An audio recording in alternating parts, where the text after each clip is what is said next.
بسم الله الرحمن الرحيم الحمد لله والصلاة والسلام على رسول الله صلى الله عليه وسلم السلام عليكم ورحمة الله وبركاته kusoo dhawaada barkulanteena cabdalla mansuuri waxaan idin rajaynayaa dhammaantiin inaad caafimaad iyo khayr iyo wanaag aad ku wada sugantihiin kusoo dhawaada barnaamijkeenii aniga iyo qur'aanka iyo xalqadiisii 15aad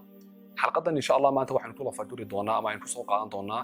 yani istikhlaafullahi bil ard yani istikhlaafullahi lil insan bil ard yani ilaahay inuu yani khaliif uga dhigay kownkan iyo yani dhulkan aynu arkayno inuu insaanku maamulkiisa uu hayo oo isagu gacanta uu ku hayo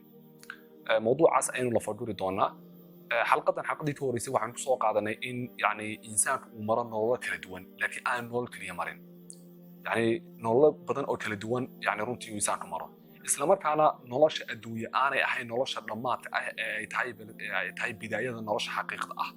iyo masracada yani iyo goobta wax laga sii beeranayo si midhaha loo doorto yani maalinta aakhiro يعني نولشن أدوية إنها تهاي يعني سي علماء هلا يكون فصلت يعني ما إنه رتشني يعني الدنيا مزرعة الحياة يعني الدنيا دو حويان ونولشة يعني بيرتي دوين وماشي أدو حكوسي بيرنسي وماشي يعني نولشة هذه هرقية نولشة ضبابة لبضة بس عمية يعني تسميه نسي ونولشة حكو حديد إن يعني آخرة كود بيست إما يعني في الجنة وإما في العذاب كود أمينسي يعني قضبضاس أنا سلسودان وحن كلنا نسود إني الله سبحانه وتعالى يعني abuuritaanka kownkan uu abuuray oo aayadan ku xigtay hadda aan ka bilaabi doono ee ah walladii khalaqa lakum ma fil ardi jamii'an thumma istawa ila as-samaa'i fasawaahunna sab'a samaawaat yani huwa alladhi khalaqa lakum ma fil ardi jamii'an yani ilaahay subhanahu wa ta'ala waa ilaahay waa idin abuuray yani ma fil ardi lakum yani waxa dhulka yani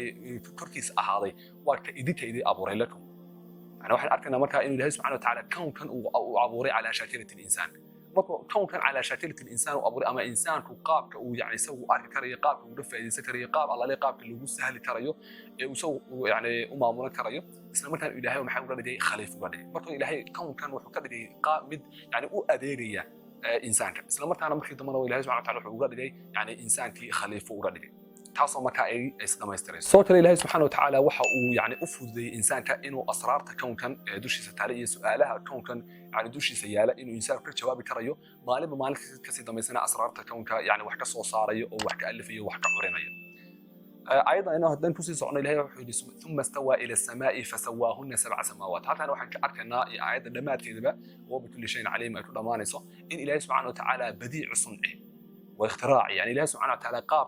يعني يسميه كونك يا أرض يا دولك وسميه إنه تهي قاب ليابله ويصير أوديسي قدريسا يعني أصبناط إسلام كان يعني أدلوينك الله سبحانه وتعالى وجودتي سأن كل كرم إسلام كان هو يعني كسوه كذا أما يعني ديدن يعني وجود الله أن كل دود كرم أدلة عقلية نقول كريس haddaba haddii aynu u gudagalno xalqadeenan in gudagalno oo ah yani istikhlaafu allahi al-insaan bil ard yani ilaahay dhulkan uu u wakiishay insaanka u wakiishay ilaahay subhanahu wa ta'ala isagoo xiwaar la gelaya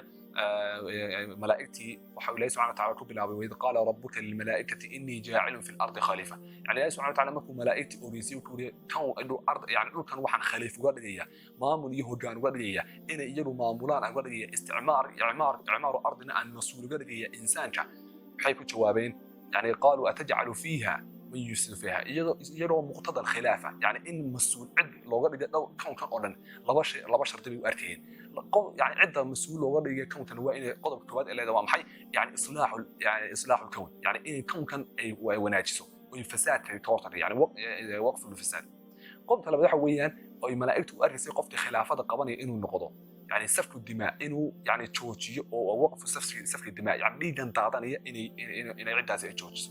يعني كون كان حراجزه ليدا دادانية أنا كهرتكتو لبضع قطب الكحولين مركا الفكرين وحي سوء عليين إن إنسان أنا أود الله لبضع إنه يعني أقبل كريم أما وقاعد كريم سادر دوتي كجوابي قالوا أتجعل فيها من يفسد فيها ويسفك الدماء إلى سبحانه وتعالى وحد تدقيسا يعني كون تخلفوا بيسا ضعد يعني دول تنفس هذه نساء دي كانت عادي نساء الله سبحانه وتعالى يسروا وجوابيا يعني وجوابي وكي كلها يعني قال إني أعلم ما لا تعلمون وحن أري وحينا إذكو أري الله سبحانه وتعالى يسروا لنا كلكتي كتصيا وكي أو ما كان تصيا إن إنسان أول ولا هي قابلين ولا إنه أقبل كريه إسلام كان قاعد كريه مسؤولية يعني الله سبحانه وتعالى كون تشي صاري الله سبحانه وتعالى وكي القرآن تذكوري وعلم آدم الأسماء كلها ثم عرضهم على الملائكة فقال أنبئوني بأسماء هؤلاء إن كنتم صادقين وكي كجوابي لها قالوا سبحانك إلهيو لا علم لنا إلا ما علمتنا يعني أقول وما يسمعني إلا وحنا برتي هذه المويان إنك أنت العليم الحكيم يعني أسماء إلهي سبحانه وتعالى يعني آدم بري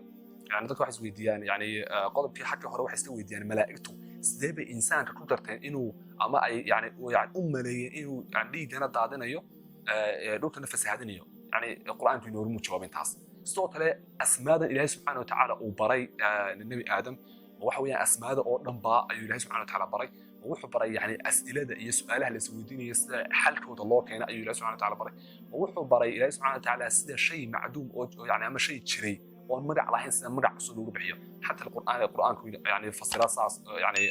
inuu muusi fasir laakiin sidaas ayaan ku qaadanaa inuu ilaahay subxaanahu wa tacaala asmaa u baray isla markaana yani malaa'igtii ku wudi yani balkeena haddii aad run sheegaysaan مثل مثلا ay ku jawaabayeen ilaahu aqoon ma sugnaani illa aqoonta bartay mooyaan adigana ayaa ah al-alim al-hakim ay subhanahu wa ta'ala halkaas ku bariraya isla markaana insaanka uu yani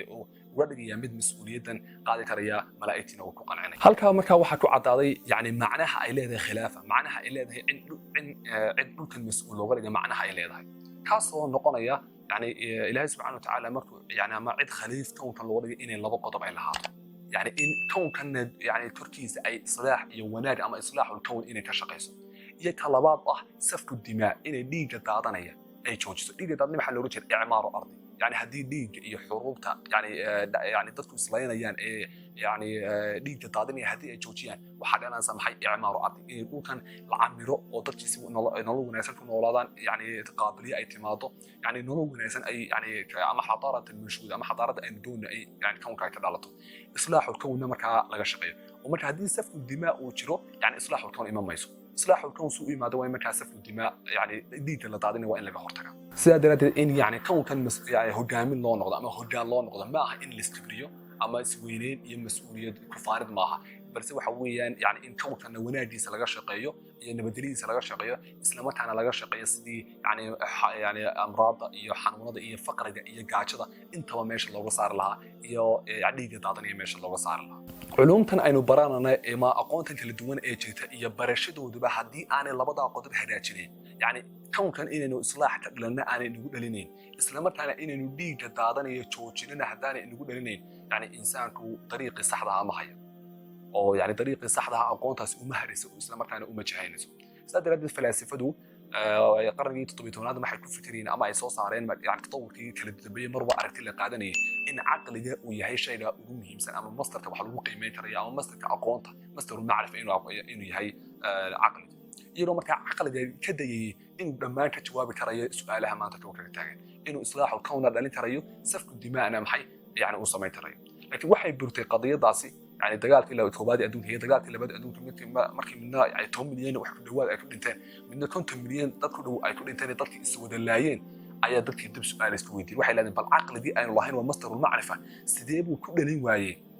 inuu koonkan yani ama insaankan uu ku abuuray inuu dhiigana ay yani daadanaya joojiyaan isla markaana koonkana ay islaax iyo wanaag ay ka dhaliyaan waa su'aal ay in badan isweydiiyeen oo markii dambe ay in badan ay ka fikireen taasoo markaa yani ay keentay in caqligii ay ku fikireen masdarul macrifa uu ahaa uu yani ka joojin kari waayay isla markaana uu ba sii dhaliyay in yani insaanku caqligii ay ku fikirayaan mar walba uu sameeyo maxay يعني وكرديو يعني إن إنسان هو خب عصب صوص عران أما وحياب عصب صوص عران كاسو مكان كينت إنه تركي إسكو عريو إسلام كان أي تركي إصلاحيان إسلام كان أي يعني إصلاح الكون أي ماشي كبحضه يعني سفك الدماء أنا ماشي كبحضه إسلام كان أي نشان الحروب والفقر والمؤامرات وحصدا أي نشان سيدا درتين وحي يعني مركي دماء أي سويديين إن يعني مصدر المعرفة له وعقل جهيد أي كجواب كرويدي إسلام كان أي حل ويدي سؤاله اللي ربيعها إصلاح الكون يعني كون كان إني وناجسه isla markaana ay ka shaqeyso safku dimaa dhiigan daadanaya inay joojiso balse ay keentay inuu insaanku maxay yani horumar badan sameeyo teknolojiyad badan sameeyo hub badan uu sameeyo isla markaana isaga uu islaayo oo halkaas ay ka dhalato almaradi walfaqri yani waljuu yani gaajadii iyo xanuunadii iyo dagaaladii iyo dad badan dhintaan ay runtii ay ka dhalatay insha Allah xalqada dambe ayaan ku sii dhameystiri doonaa bal maxaa intaa ka dambeeyay iyo insaanka halka uu loo baahiyay inuu u noqdo iyo masterka saxda ah ee la doonay inuu noqdo iyo waxa xalinaya yani labada qodob ee soo sheegnay inta ku kulmana xalqada xigta waxaan kaga tagayaa dumtum fi ri'ayati Allah wa salaamu alaykum wa rahmatullahi wa barakatuh